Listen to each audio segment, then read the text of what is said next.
The day before your life changes forever doesn't seem like a big day. Like today, it's no different than yesterday. It's just another Friday, or just another doctor's appointment you went to, or it's just a regular morning. Everything seems okay.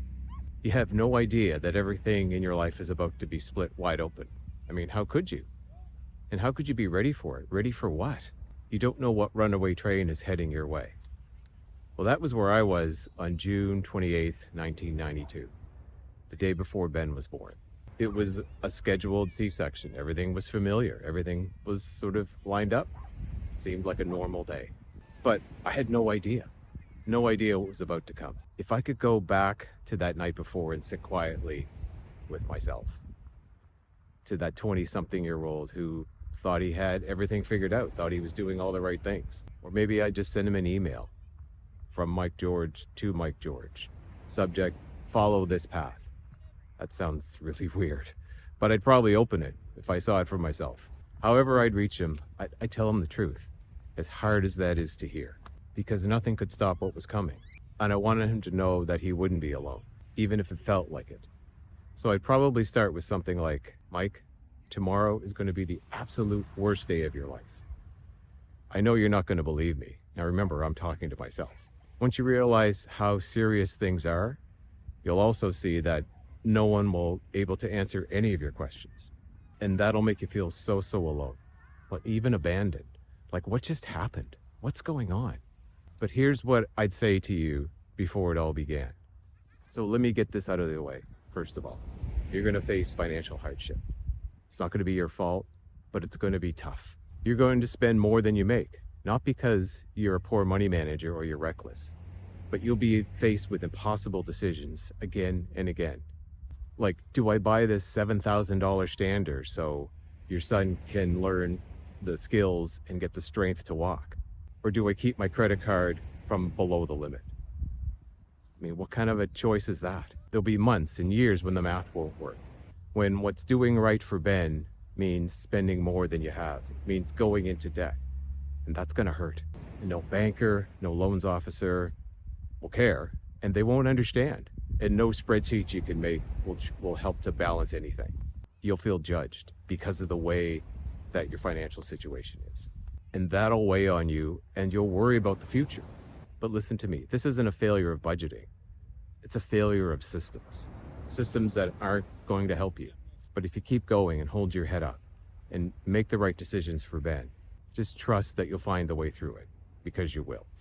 And here's another thing you won't see coming. Not for a long time. Because at first it'll be just all about survival, just getting through the day, just figuring out what Ben needs today, what he needs next week, just getting by. You'll try just holding it all together, and that lifestyle will beat you down, and it will prevent you from dreaming. You know, when we're young, you know, our teachers, our parents will say, you know, you can be whatever you want, astronauts or artists or doctors or whatever it is. Just use your imagination. Anything's possible. But as you get older, those same voices will tell you to, you know, be realistic. You know, you just manage your expectations. That's never going to happen. If we mistake that voice, and you'll mistake that voice for wisdom, but it's actually making you contract. And you'll do that too. You'll think dreaming big is for other people, or that it's naive, or it's selfish, and that it doesn't belong in a life like yours. But don't fall for it. Instead, do this. Every day, believe in a future that's bigger than the past. You don't need permission to dream, not for you, not for Ben. You don't need the world's approval to imagine something better. Because here's the thing that I've learned, that you're gonna learn, is that if you can dream something up, there's always a path to get there, because it already exists. You just have to find that path to get to it. There's a quiet voice in your head that believes you deserve more. Never ignore that. Even when the road is long and the weight is just unbearable, you're allowed to build a good life, not just get by. And the best way to do that is to always assume greatness in Ben and expect it, even when no one else sees it. Even when everyone else just sees someone in a wheelchair that can't do anything for himself. Ben's not a problem to be solved. He's not broken. He's not less than anybody else, even though you'll be led to believe that because of all the problems he's going to face. He wants to be what every human being wants. He wants to love and be loved. He wants to play with his friends. He wants to learn. He wants to be included. He wants to belong, just like everybody else. And the only difference is how he gets there. And that's going to challenge you in all kinds of ways you can't even imagine. But you will get through it.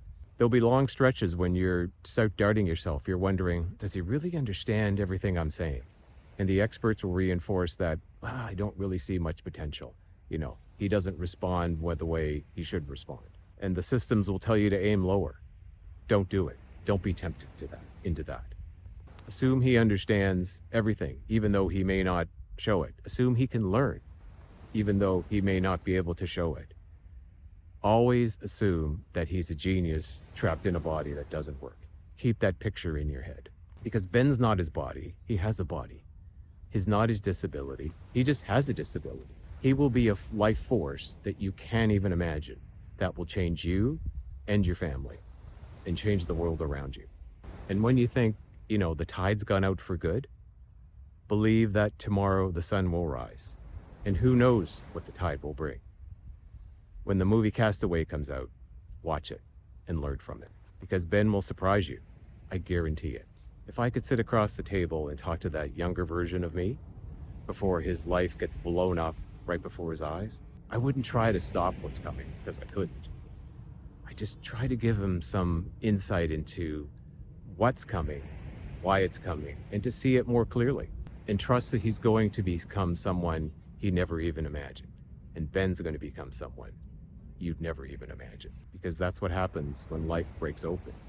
It lets in more light than you thought it even was possible.